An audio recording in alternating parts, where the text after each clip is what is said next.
Стрекоза. Арт. Чудесные крыши домов писали в предыдущем видео Shorts. Это рядом здесь, с домом госпожи Ушаковой. Местечко называется Турет и Фаянс, и еще Кальян. В одном из них мы писали сверху крыши в фаянсе. Люблю такие пейзажи, сложно разобраться с перспективой. Вы говорили про урок по перспективе. Не помню номер урока, 28-й в вашей школе онлайн, что после его просмотра не останется пробелов в этом вопросе. Да, не останется. И не будет больше сложностей. Так вот, скажите про такую перспективу. Там объясняется, конечно, объясняется. Там объясняются все виды точек схода, куда они идут, почему, как их надо строить. Ну, домики, различные объекты, да? С высокой линии горизонта, с низкой, средней, и переломы дорог. Ну, короче говоря, из этого видео, если вы его проработаете с карандашом и с бумагой, вам все сразу станет ясно, и вы окончательно в раз просто все преодолеете вопрос с перспективой. Валерчик, вы на картоне работаете или на холсте? На картоне. Холст на картоне у меня вот здесь в поездке. И просто холсты, которые я наклеиваю на двойной, не на двойной, а на скотч малярный, ну, на поверхности такие из вспененного полистирола. Еще я фабричные вот эти холсты на картоне прогрунтовываю один раз водоэмульсионкой. Елена Гаевская. Замечательная работа. Апельсиновый сок. Прямо фешенский портрет. Спасибо большое. Это заказ? Нет, это не заказ. Это написано было в Ялте. Я писал Олесю Орлову. Она художник. Сейчас в Америке. Сколько реально времени ушло на его написание? Ну, мы встретились, часа, наверное, 2-3 поработали. Потом я еще так дома доводил, переписывал, дописывал, искал решение. Сколько может стоить такой портрет? Но вы мне напишите в личку, и мы будем договариваться. Елизавета Петерс. Когда училась на архитектурном, вычерченную карандашом перспективу своего сооружения нужно было обводить тушью. Рапидограф уже был тогда, да, это было открытие. И вот один паренек так красиво обводил. Преподаватели говорили, как рука уверенно дрожит. Ну да. Вы знаете, я помню, в Строгановке мы делали подобные проекты. И вот это дрожание, действительно, оно воспринималось как живая линия, поэтому это, я понимаю, актуально. Не по линейке, а вот именно от руки. Мы все старались подражать ему, но так уверенно рука не дрожала ни у кого, не у всех. Это и правда красиво, когда на строгий чертеж накладывается вольная, слегка дрожащая линия. Это надо использовать, вот этот прием, когда вы пишете. То есть, как бы рука находится в танце, ну, с кисточкой, да, и кисть касается, танцуя. Поэтому получается такая вот живость в пейзажах, в работах. Нет такого, что вы прицелились и... Но это чертеж тогда. А когда вот все это танцует, ну, представьте себя представьте танцующей на подиуме, когда на вас смотрят много народу, и когда вы вот от волнения скованные, преодолеваете эту скованность и свободно начинаете дефилировать. Конечно, будут все подражать вам. Юзер ДК. Расскажите, пожалуйста, считаете ли вы необходимой межслойную обработку? Такая разная об этом информация. Ваше мнение очень важно. Ну, раз важно, так что ж не поделиться. Межслойная обработка. Никакой межслойной обработки я не делаю. Вот делюсь информацией. То есть я написал слой, подумал, почесал репу и вторым слоем кроешь. Потом еще подумал пару лет. Чесночком можно протереть. И третий слой кроешь. Через 10 лет работа может быть закончена. Но вся межслойная обработка, это чтобы сцепление было, связаны были слои. краски, чтобы она потом не отваливалась так вот. Говорили мне друзья, сейчас приезжали на класс, что не знают, что делать с работами Ван Гога. Под стекло их ставят, а они прям на стекло падают. Ну, краска отваливается, он плохими материалами, видимо, писал. Так что, ну, под стекло единственное, конечно, если она от холста отваливается. Так что давайте чесноком протирать. Ну, конечно, есть еще профессиональный материал, ретушный лак. Между нами он очень сильно пахнет. Может быть, кто-то изобрел и другой какой-то не пахнущий. Но чеснок надежнее. Вячеслав, скажите, эти кадры, где вы на лодочной станции с другими художниками, это был вечер? А интереснее, красивее или красивее? В какое время порекомендуете писать там на лодочной станции? Ну, там часов 8, по-моему, надо уходить оттуда. Так что, а с утра, ну, в 9, по-моему, там уже кто-то есть. Так что в этот период рекомендую писать. Там всегда хорошо. Утром солнце еще за скалой, и так оно падает на лодки, на воду. Ну, там потом солнце. Если вы пришли на целый день, то можно в дневное время у скалы спрятаться, там тенечек можно найти. И с утра хорошо, и вечернее, конечно, когда огни сжигаются в домике Коровина. И в Гурзуфе очень хорошо писать.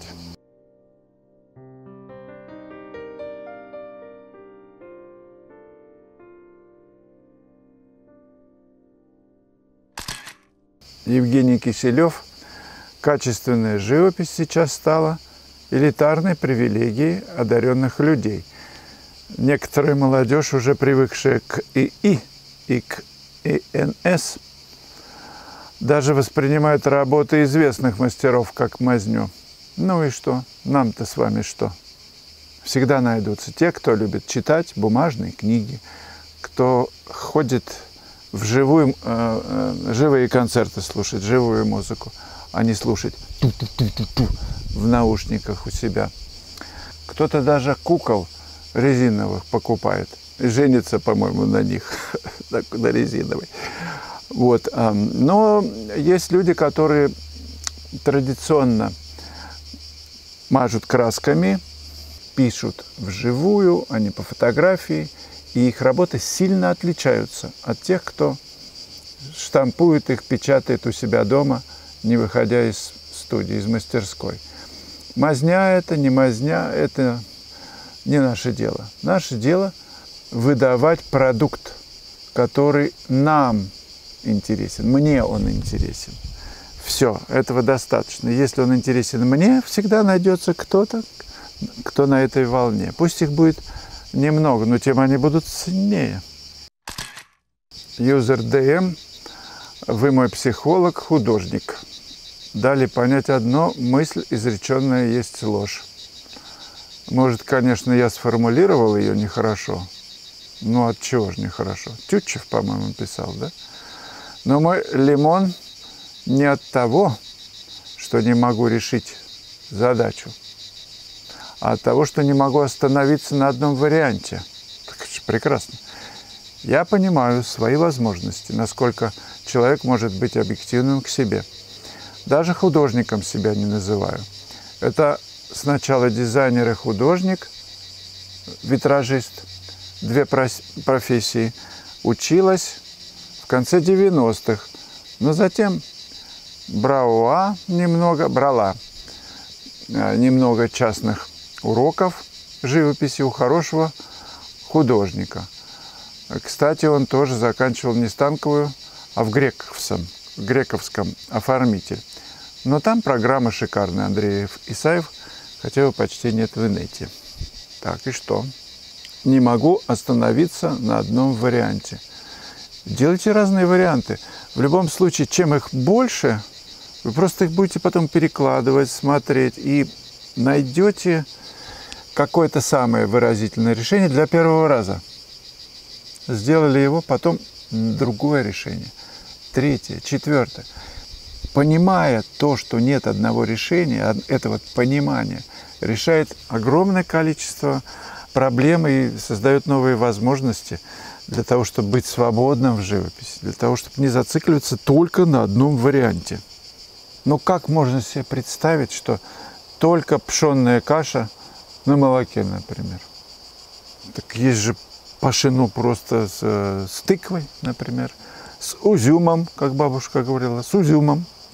Различные еще всякие козявочки можно наприсыпать. С маслом таким, с маслом эдаким. В конце концов, без молока. Разные варианты есть. И каша от этого только ценнее становится, пашенная. Пашено. Класс во Франции проходил в разных местах.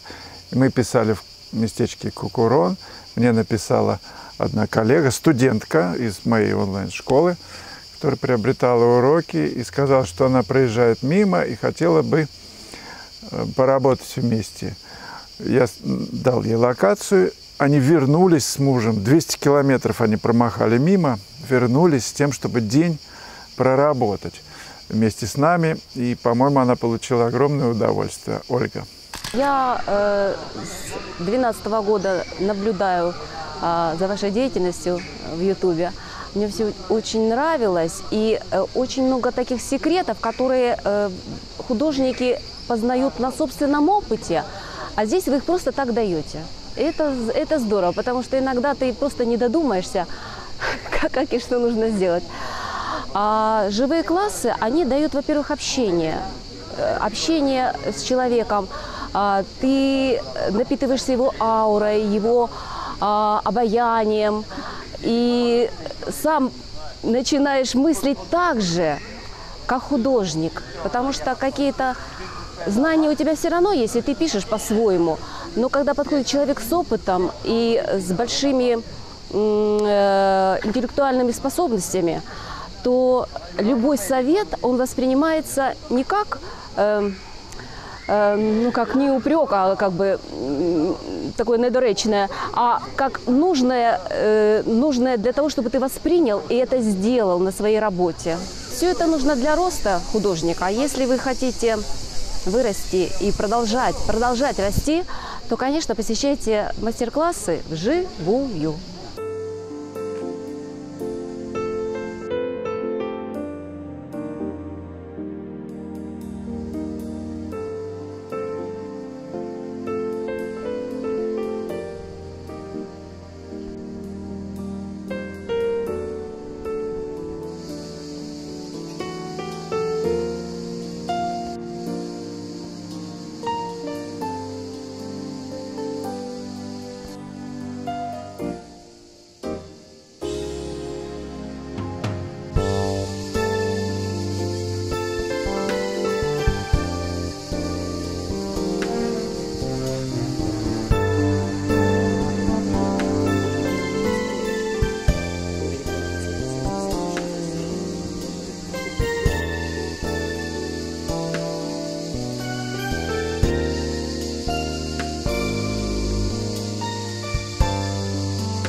Друзья, не забывайте о своей работе, лайки ставить надо.